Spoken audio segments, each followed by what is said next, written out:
علی صاحب بہت بہت شکریہ وقت دینے کے لیے. ویسے تو فائنانس منسٹر نے کہا تھا کہ اس مہینے کے آخر تک جو ہے وہ آئی ایم ایف کے ساتھ اسٹاف لیول معاہدہ ہوگا, لیکن یہ خوشائن بات ہے کہ آلریڈی آئی ایم ایف سے اسٹاف لیول معاہدہ ہو چکا ہے. تو وہ کیا کیا ہرڈلز تھے جس کو 2 دن میں ہی دور کر لیا گیا؟ دیکھیں, سب سے پہلے تو شہزاد میں آپ کا شکریہ ادا کر دوں, آپ نے اپنے پروگرام میں یاد کیا. یقیناً ایک بڑا دن ہے, کیونکہ جو پاکستان کی معیشت کی صورتحال تھی اس کے اندر جو آج استحکام آپ کو جڑ پکڑتا ہوا نظر آ رہا تھا, اگر یہ آئی ایم ایف پروگرام کسی طرح سے جیپرڈائز ہوتا تو شاید ہم اسی قسم کے ٹرموئل کے اندر دوبارہ چلے جاتے جو ہم نے سال 1.5 سال پہلے دیکھا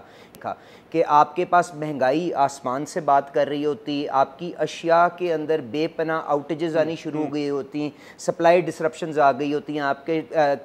شورز کے اوپر ہزاروں کنٹینر کھڑے ہوتے اور آپ کے پاس اتنے ڈالرز موجود نہ ہوتے کہ آپ ان کو ریٹائر کر سکتے. تو یقیناً جو آپ نے آج ڈیولپمنٹ ہوئی ہے یہ اچھی ڈیولپمنٹ ہے, اور اس سے پاکستان کی عوام کو اس کے ثمرات مہنگائی کے اوپر قابو کی شکل کے اندر اور باقی کی جو اصلاحات اب آگے انرول ہوں گی اس کی شکل میں نظر آنا شروع ہو جائیں گے. دیکھیں, جو آئی ایم ایف کی جو ریکوائرمنٹ ہے, سب سے پہلے تو ہمیں یہ سمجھنے کی ضرورت ہے کہ اگلے 3-4 سال کے اندر تقریباً $100 بلین کی آپ کو فائنینسنگ یا ری فائنینسنگ کروانے کی ضرورت ہے. اور آئی ایم ایف کا ہماری کیپٹل مارکیٹس کے اندر ایک کلیدی کردار ہے, جس کے اندر وہ جو آپ کے پیسوں سے زیادہ ان کا وہ جو سرٹیفکیٹ ہے which tells the world کہ جی آپ اصلاحات کے رستے پہ چل رہے ہیں, وہ درکار ہوتا ہے کہ آپ اس ساری کی ساری چیز کو فائنینس کروا لیں. تو آج ماشاءاللہ شہباز شریف صاحب کی قیادت کے اندر جو بہت سے انہوں نے ریاست کو استحکام دینے کے لیے مشکل فیصلے کیے, آج ان کا ثمر ملتا ہوا آپ کو نظر آ رہا ہے. ایک بات جو بار بار ہر پروگرام سے پہلے کی جاتی ہے کہ یہ پاکستان کی تاریخ کا آخری آئی ایم ایف پروگرام ہوگا. شہباز شریف صاحب پہلے بھی کہہ چکے ہیں, آج بھی انہوں نے یہ عزم دہرایا کہ یہ لاسٹ پروگرام ہوگا. اب اس کے لیے ضروری ہے کہ جو بھی پلان دیا گیا ہے پرائر ایکشنز کے علاوہ جو بھی اسٹرکچرل چینجز ہیں وہ ہم کریں, لیکن پھر بھی اس کی کیا گارنٹی ہے کہ یہ آخری پروگرام ہوگا؟ کیونکہ یہ اس وقت ہے کہ اگر ہمیں قرضہ ملتا ہے تو ہم اس کو سیلیبریٹ کرتے ہیں. ہونا یہ چاہیے انویسٹمنٹ آ رہی ہو, ایکسپورٹ بڑھ رہے ہو, اس کو ہم سیلیبریٹ کریں. سو ڈو یو تھنک یہ لاسٹ پروگرام ہوگا, یا پھر ہمیں اگلے پروگرام میں اگلا فائنانس منسٹر کہے گا کہ اب یہ لاسٹ پروگرام ہے؟ دیکھیں, میرے کہہ دینے سے کے بجائے آپ کو یہ دیکھنا چاہیے کہ کیا وہ اصلاحات یہ حکومت کرنے کی کوشش کر رہی ہے جس سے آپ کی پروڈکٹیو کیپیسٹی, جس سے آپ کی ییلڈز, آپ کی پروڈکٹیوٹی بہتر ہونے جا رہی ہے کہ نہیں جا رہی ہے. اور آپ کو میں چھوٹی چھوٹی چیزیں ان کی طرف نشاندہی کر دیتا ہوں, اس سے آپ کو خود پتہ چل جائے گا کہ کیا ایفرٹ اس ڈائریکشن میں ہو رہی ہے یا یہ ہماری پہلے کے حکمرانوں کی طرح صرف خواہش ہے. دیکھیں, آج سب سے بڑا جو آج ریفارم کا ایجنڈا آج شہباز شریف صاحب آگے لے کے چل رہے ہیں, اس کی سمبلزم آپ اس چیز سے اندازہ لگا سکتے ہیں کہ آج وہ خود ایف بی آر کے دفتر کے اندر آئے ہیں اور انہوں نے اس پروسیس کو جو ٹرانسفرمیشن کا ہے وہ اون کیا ہے, کیونکہ ایف بی آر کا ایک سینٹرل رول ہے ان دس ٹرانسفرمیشن. کیونکہ آپ کے جو ایک بنیادی مسئلہ اس ملک کی معیشت کے اندر ہے وہ یہ ہے کہ آپ کا fiscal house is not in order. تو آپ نے اگر اپنی ریونیوز کو تبدیل بڑھانا ہے اور فیئرر کرنا ہے, میں آپ سے فیئرر بھی کہہ رہا ہوں کیونکہ اگر آپ نے انڈائریکٹ ٹیکسیشن اور چیزوں کی قیمتوں کے اوپر ٹیکسیشن لگا کے اپنے یا سیلریڈ کلاس پہ مزید بوجھ ڈال کر,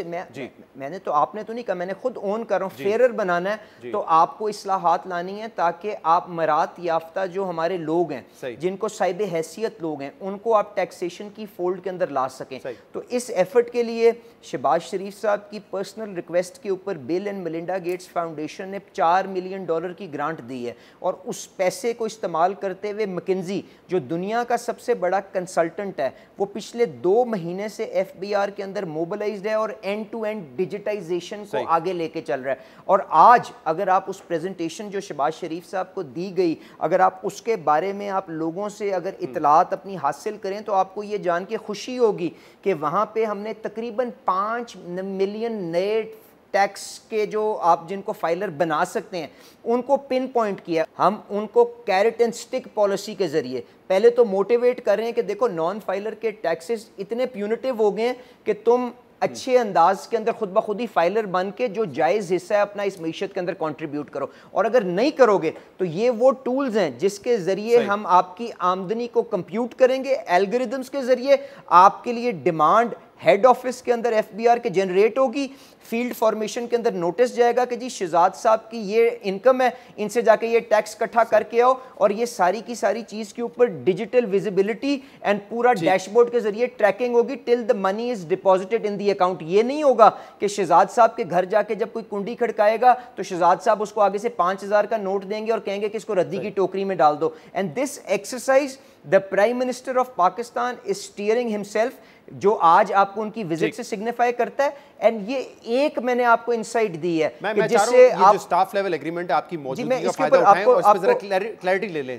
باری باری چیزوں پہ بات کرتے ہیں. اس میں یہ کہا گیا ہے کہ سٹاف لیول ایگریمنٹ ہو گیا ہے subject to approval of IMF executive board and the timely confirmation of necessary financing assurances from Pakistan's development and bilateral partner. اب یہ وہ نقطہ ہے جس پہ پچھلے جو ہمارا اسٹینڈ بائی ایگریمنٹ ہے اس میں کافی ڈیلے آیا تھا. تو اب IMF دوبارہ یہ کہہ رہا ہے کہ دوست ممالک سے یا پھر جو ڈیولپمنٹ ادارے ہیں ان سے آپ ایشورٹی لے کر آئیں, اور کتنے بلین کی ایشورٹی چاہیے ہمیں؟ دیکھیں سیدھا گزارش یہ ہے کہ IMF کو lander of the last resort کے اوپر سمجھا جاتا ہے. پاکستان کی جو فائنینسنگ ریکوائرمنٹس ہیں میں نے آپ کو بتا دیا وہ کافی بڑی ہیں. اب اس کے اندر $7 بلین سے تو یہ ساری کی ساری میٹ نہیں ہو رہی نا, پر جو آپ نے اپنا پورے کا پورا جو ان کو ایکسٹرنل اکاؤنٹ کی سٹیبلائزیشن کا پلان جو آپ نے ان کو دیا ہے, اس کے اندر یہ ایک سینٹرل اس کا بھی فیچر ہے کہ جو ہمارے دوست ممالک ہیں وہ اپنے ڈپازٹس کے ساتھ کیا کریں گے, کیا وہ ان کو رول اوور کیا جائے گا, کیا ان فگر ہے کہ اس سال ہمیں کتنا رول اوور کی ضرورت ہے یا مزید کتنا لینے کی ضرورت ہے؟ وہ تو آپ کے IMF کی اسی رپورٹ کے اندر لکھا ہے کہ $25 بلین. دیکھیں and this depends on the current account situation بھی جو آپ کی ہوتی ہے, بیکاز کیپٹل اکاؤنٹ کا پریشر اپنی جگہ پہ ہے, پھر کیپٹل اکاؤنٹ اس کے اوپر ایڈ ہوگا.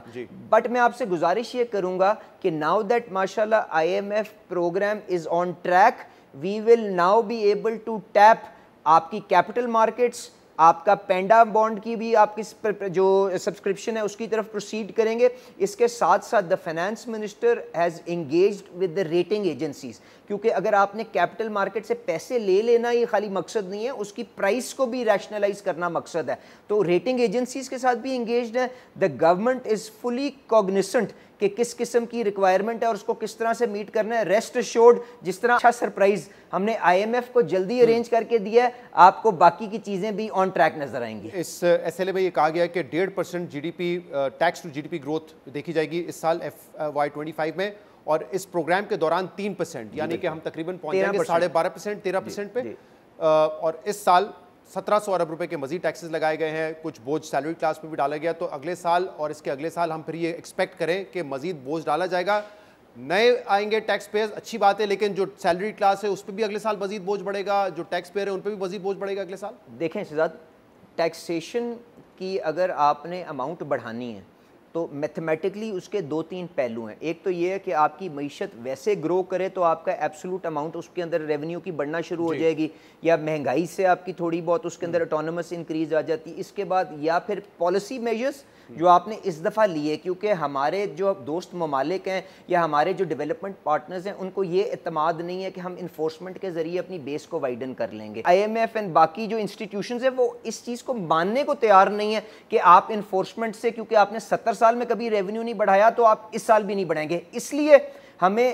پالیسی میجرز لے کے آنے پڑے, پر پوری تیاری ہے. وی آر ہوپ فل کہ اگلے سالوں کے اندر ہم انفورسمنٹ کے ذریعے, کیونکہ جو میجر میں نے آپ کو چھوٹی سی جھلک دکھائی ہے 5 ملین کے اگینسٹ ریونیو پوٹینشل جو آپ کو بتاؤں نا میں, جو کنزرویٹو ترین جو آپ کو ریونیو پوٹینشل بتایا جا رہا ہے ان 5 ملین لوگوں سے, وہ یہ ہے کہ تقریباً 300-400 ارب روپے کا ہے. 300-400 ارب روپے کا امپیکٹ ہے اگر یہ 5 ملین آپ کے ٹیکس نیٹ میں آ جاتے ہیں, کیونکہ 5 ملین کا جو نمبر ہے it's more than your actual tax pays right now. Absolutely. And اس کے علاوہ this is one of the measures. دوسرا میجر میں آپ کو بتا دیتا ہوں جو شہباز شریف صاحب جن کوئک ونز کے اوپر دیکھیں, کیونکہ یہ ڈیجیٹائزیشن تو آپ کا کئی سالوں کے اوپر جا کے امپلیمنٹ ہوگا, ٹریک اینڈ ٹریس اینڈ یہ ساری چیزیں کسٹمز کے اندر علیحدہ, IRS کے علیحدہ, بٹ ساتھ ساتھ جو ہم پروسیسز کو اپنے ڈائگنوسٹکس رن کر رہے ہیں, پروسیسز کو امپروو کریں, کوئک گینز بھی ہم نے ڈیفائن کیے ہیں جس کی ایک جھلک میں نے آپ کو دکھائی. اس کے ساتھ ساتھ income tax and sales tax کی ریٹرنز جو کاروبار جمع کرواتے ہیں ان کے درمیان انکنسسٹنسیز. اگر انکم ٹیکس کہتی ہے کہ آپ نے $100 ملین کا ٹرن اوور کیا ہے, سیل ٹیکس ریٹرن کہتی ہے $200 ملین کا ٹرانزیکشن کیا ہے, تو ان کو جب آپ ریکنسائل کریں گے